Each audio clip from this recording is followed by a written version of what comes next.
নমস্কাৰ শিক্ষাগুৰুসকল, আপোনালোক সকলোকে মোৰ ইউটিউব চেনেল আমিনুল চিআৰচিচিলৈ পুনৰ এবাৰ স্বাগতম জনাইছোঁ।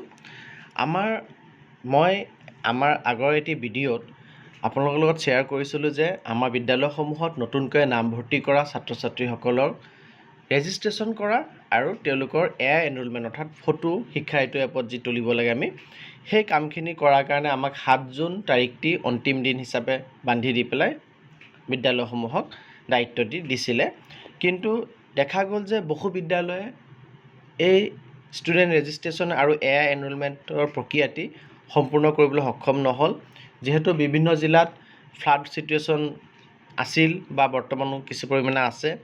গতিকে এই ডেটটি আমাৰ secretary to the government of Assam তেখেতৰ ফালৰ পৰা প্ৰতিখন জিলালৈ এই পত্ৰটি আহিছে, যোনটো পত্ৰৰ যোগেদি এই ষ্টুডেণ্ট ৰেজিষ্ট্ৰেশ্যন আৰু এনৰোলমেণ্টৰ প্ৰক্ৰিয়াটি সম্পূৰ্ণ কৰিবৰ কাৰণে 15 জুন 2024 তাৰিখটি বান্ধি দিয়া হৈছে।